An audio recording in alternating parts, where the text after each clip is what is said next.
묵상이 없던 삶에서 묵상이 있는 삶으로의 전환이 있는 은혜가 있으시길 바랍니다. 일상의 첫날, 하나님 앞에서 새로운 다짐으로 나아갑시다. 다 함께 사도신경으로 우리의 신앙을 고백하겠습니다. 전능하사 천지를 만드신 하나님 아버지를 내가 믿사오며 그 외아들 우리 주 예수 그리스도를 믿사오니 이는 성령으로 잉태하사 동정녀 마리아에게 나시고 본디오 빌라도에게 고난을 받으사 십자가에 못 박혀 죽으시고 장사한 지 사흘 만에 죽은 자 가운데서 다시 살아나시며 하늘에 오르사 전능하신 하나님 우편에 앉아 계시다가 저리로서 산자와 죽은 자를 심판하러 오시리라. 성령을 믿사오며 거룩한 공회와 성도가 서로 교통하는 것과 죄를 사하여 주시는 것과 몸이 다시 사는 것과 영원히 사는 것을 믿사옵나이다. 아멘.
오늘 우리가 함께 나눌 말씀은 사도행전 14장 1절부터 7절입니다.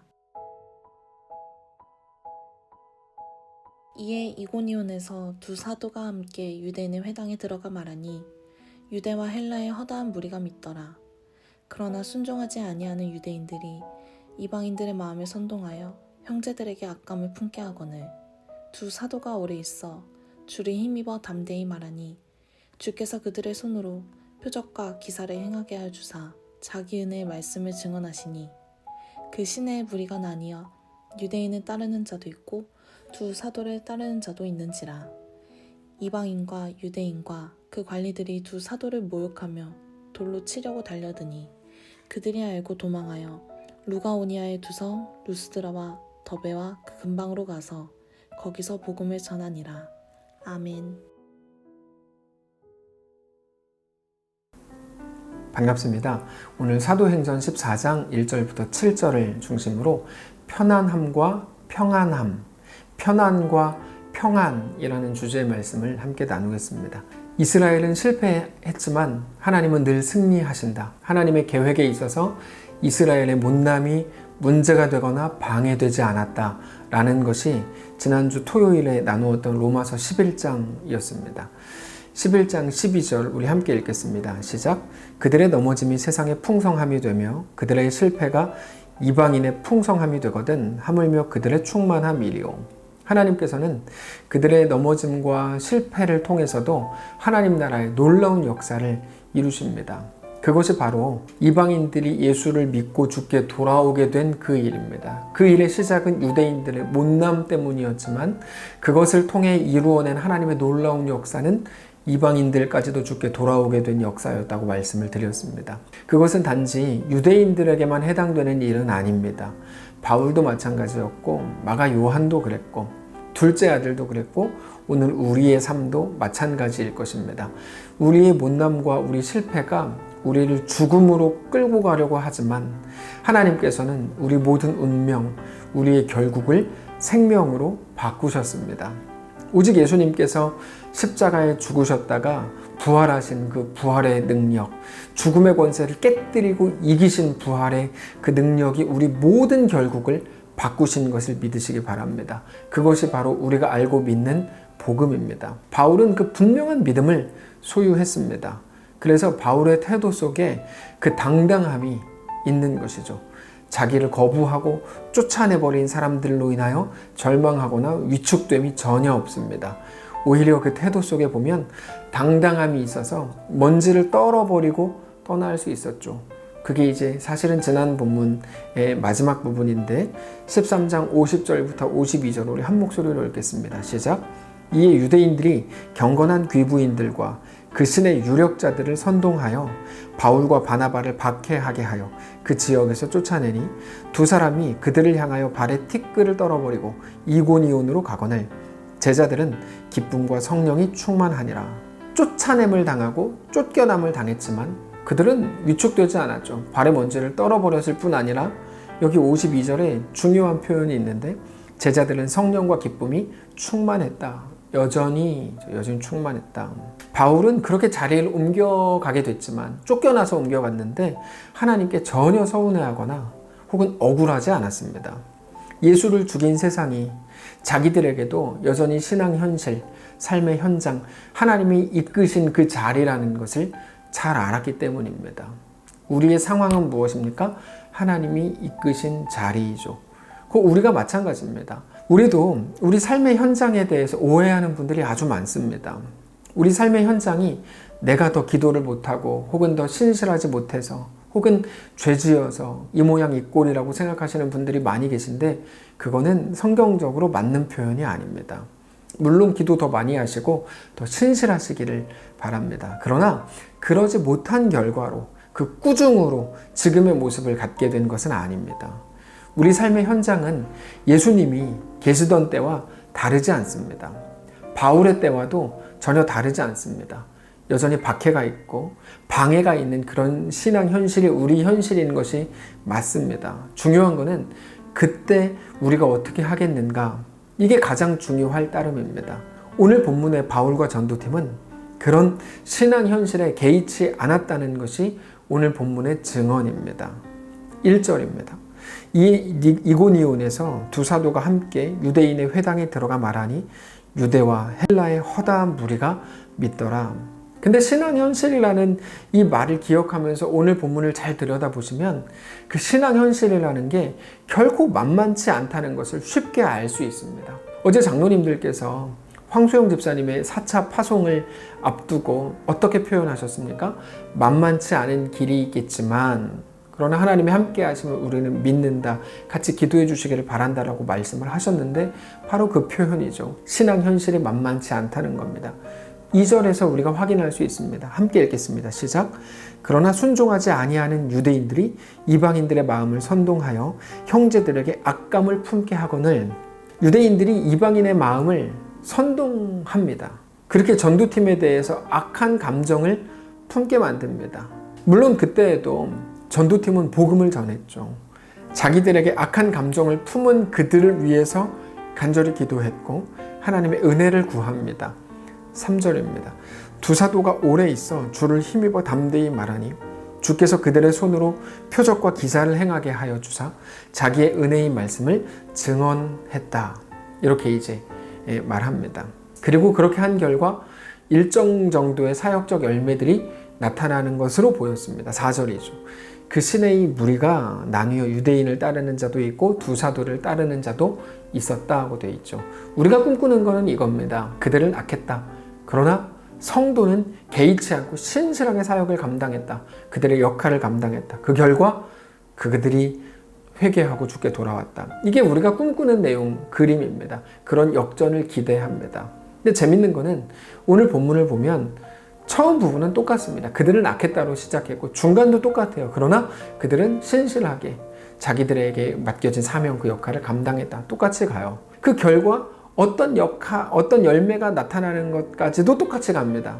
근데 여기서 차이가 나는데 열매가 나타나기 시작하면 그러면 방해자들이 회개하고 주께 돌아와야 되는 거 아닙니까? 그래야 우리가 그리는 역전의 그림, 이 현실이 되는 건데 우리의 진짜 현실, 우리가 살아가는 삶의 현장은, 정황은 그렇지 않더라는 겁니다. 오히려 5절이더라는 거죠. 함께 읽겠습니다. 5절 시작. 이방인과 유대인과 그 관리들이 두 사도를 모욕하며 돌로 치려고 달려드니. 이제는 유대인뿐 아니라 이방인, 물론 유대인들에게 선동된 멍청한 이방인들이었겠지만 어쨌든 이방인과 유대인이 합세해서 그들을 돌로 치려고 하고 있더라는 거죠. 그래서 바나바와 바울, 그 전도팀이 어떻게 됩니까? 도망합니다. 6절입니다. 그들이 알고 도망하여 루가오니아의 두 성 루스드라와 더베와 그 근방으로 갔다. 이렇게 되어 있습니다. 우리는 오늘 본문에서 전개되는 이 내용들을 잘 따라가면서 확인해야 될 필요가 있는데요. 먼저는 1절에 허다한 무리가 믿었다. 그러나 2절, 그러나 악한 감정을 누군가가 품게 했다. 3절, 그럼에도, 이 그러나와 그럼에도로 이어지죠. 주를 힘입어 담대히 말했다. 4절에서는 그 사역적 열매도 나타나는 것처럼 보입니다. 근데 5절에서는 여전히 모욕하고 돌로 치려고 달려들었다. 6절, 그 결과 그들은 도망해야만 되는 상황에 처했다라는 거죠. 우리가 꿈꾸고 우리가 듣고 우리가 알던 것과 다릅니다. 뭐가 다릅니까? 일어나는 상황이 다릅니다. 이루어지는 상황들이 다릅니다. 우리는 나만 잘하면 되는 줄 알았습니다. 근데 이 표현, 나만 잘하면 된다 해서 나만 잘하면 도대체 뭐가 된다는 말일까요? 나만 잘하면 내 상황과 환경과 현실이 달라질 줄 알았던 거죠. 내가 문제였고, 내가 죄인이었고, 내가 실수했고, 내가 실력이 없어서 지금 이 상황, 우리 현실이 이렇게 펼쳐지는 줄 알았던 거예요. 그래서 더 잘하려고, 더 문제없이 고생할 것 없이 더 좋은 날들을, 더 편안한 날들을 갖고 싶어서 성실하게도 했고 열심히도 했고 기도도 했고 회개도 했고 그랬습니다. 죄 안 지려고 노력도 했습니다. 근데 그 문제가 아니라는 겁니다. 하나님이 우리 앞에 가져다 놓으신 그 현실, 그 정황이라는 게 그런 문제가 아니라는 겁니다. 그럼 뭡니까? 그 속에서 살아내는 문제더라, 이 얘기입니다. 성도의 능력이 뭐라고 말씀을 드렸습니까? 그거를 이겨내서 그 삶에서, 내 삶에서 그 모든 문제들을 사라지게 하고 믿음으로 구한 결과 현실을 더 좋게 살만하게 바꾸는 게 아니라 나에게 오늘 주어진 나의 현실, 삶의 정황을 넉넉히 살아내는 거, 그 길을 걸어가는 게 성도의 능력이라고 말씀을 드렸죠. 근데 나에게 오늘 주어지는 삶의 현실, 삶의 정황이라는 게 뭡니까? 오늘 본문에서 우리가 정확히 확인할 수 있는 겁니다. 나는 분명히 할 일 했는데 여전히 방해자들이 있고 회방꾼들이 있고 모험을 하고 현실적인 어려움을 주고 그래서 도망을 쳐야 될지도 모르겠는 그런 상황입니다. 우리의 오늘을 다릅니까? 여러분, 우리는 오늘 다르고 싶습니다. 다르고 싶다는 말은 상황이 달랐으면 좋겠다는 말입니다. 더 편안했으면 좋겠고 아무 문제도 없었으면 좋겠고 하나도 힘든 일이 없었으면 좋겠다는 말입니다. 근데 그게 얼마나 무지하고 심지어 얼마나 무서운 말인지 아십니까? 하나님의 이끄심, 하나님의 우리를 이끌어 가시는 것은 오늘 우리의 정황, 우리의 현실로의 이끄심인데 우리가 아무 생각 없이 아무 문제 없었으면 좋겠다 라고 얘기한다는 것은 하나님의 이끄심은 나에게 오늘 없어도 상관없고 일단 나는 그저 편안했으면 좋겠다라는 말인데 얼마나 잔인할 만큼 무서운 말이냐는 거예요. 편안과 평안을 구분해야 됩니다. 성도라면 마땅히. 우리 몸의 편안함은 결코 우리를 평안으로 이끌어가지 못합니다. 편안함이 평안함으로 이끌어가는 것, 그런 일 없다는 거예요. C.S. 루이스라는 사람이 썼던 스크루테이프라는 편지의 내용을 그런 이제 책의 내용을 얼마 전에 소개한 적이 있는데 그게 사탄의 전략이라고 말씀을 드렸죠. 편안해서 멸망으로 이끌어가는 것. 편안함은 멸망으로 가는 포장지라는 겁니다. 그러나 하나님이 주신 평안은 우리 앞에 놓인 정황, 그 곤고함 속에 만들어진다는 것을 기억하시기 바랍니다. 말씀을 정리하겠습니다. 여러분, 하나님이 허락하실 평안은 오늘 내 앞에 만들어져 있는 정황, 우리가 뚝 떼어나서 던져진 것 같은 끌려간 그 자리, 우리의 곤고함, 우리의 삶의 현실 속에서 만들어진다는 것을 기억하시기 바랍니다. 어떻게요? 세상과 상황과 환경과 나의 편안함이 소망이 아니라, 그게 유익이 아니라 오직 하나님이 나의 유익이요, 나의 소망이요, 나의 전부라는 사실을 알고 믿을 때 그때 허락되는 것이 평안입니다. 샬롬입니다. 그래서 그들은 도망쳐간 그 자리에서 복음을 전하죠. 오늘 본문 7절을 보시면 6절 7절 함께 읽겠습니다. 시작. 그들이 알고 도망하여 루가오니아의 두 성 루스드라와 더베와 그 근방으로 가서 거기서 복음을 전하니라. 사랑하는 성도 여러분, 오늘 우리의 삶의 현장이 그러므로 어색한 것이 아닙니다.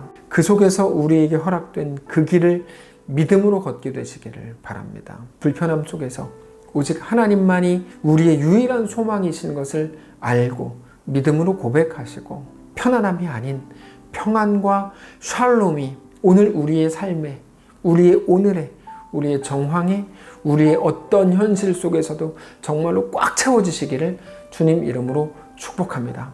한번 기도하겠습니다. 살아계신 하나님, 우리 모든 정황과 삶의 환경 속에 하나님의 계획과 뜻하심과 이루어 가시는 역사가 있음을 믿기를 원합니다. 우리 특정한 상황이 되면 잘 못 믿습니다. 근데 어떤 상황에서도 그 믿음을 소유함으로 편안함이 우리의 전부가 아니라 하나님 허락하실 평안함을 소유하고 꿈꾸고 소망함으로 이 땅 우리의 오늘을 넉넉히 살아가게 하옵소서. 오늘부터 시작되는 새로운 한 주의 삶을 하나님께 맡깁니다. 맡아주시고 주관해 주시고 붙들어 주시옵소서. 우리 계획과 우리 생각과 우리 판단이 앞서지 않게 하시고 하나님을 향한 분명한 믿음이 우리를 꽉 지배하고 꽉 채우는 귀한 한 주, 우리의 하루 되도록 축복하시옵소서. 특별히 내일 이제 군입대하는 우리 승식이와 함께 하시고 좋은 사람들을 만나게 하시고 하나님의 거룩한 은혜로 꽉 채워지게 하옵소서. 승식이를 떠나보내는 사랑하는 가정 돌보시고 하나님께서 역사하셔서 하나님의 이끄심으로 충만한 가정 되게 하옵소서. 주께 굴복되는 믿음의 가정 되게 하옵소서. 이선아 집사님과 그의 가정도 돌보시고 붙드시고 뱃속에 있는 사랑하는 아이를 붙잡아 주셔서 하나님의 놀라운 은혜가 간절히 필요한 지금 이때인 것을 깨닫고 함께 기도하오니 평생이 주의 은혜로 채워져야 함을 또 깨닫게 하시고 그렇게 주의 은혜를 하루도 빼지 않고 묵상하며 간구하게 하셔서 주님과 믿음으로 동행하는 귀한 가정, 귀한 여정 되도록 축복하시옵소서. 모든 성도를 동일한 하나님의 은혜를 허락해 주시고 그렇게 주님과 믿음으로 동행하며 승리하게 하옵소서. 감사드리며 살아계신 예수님의 이름으로 기도합니다. 아멘.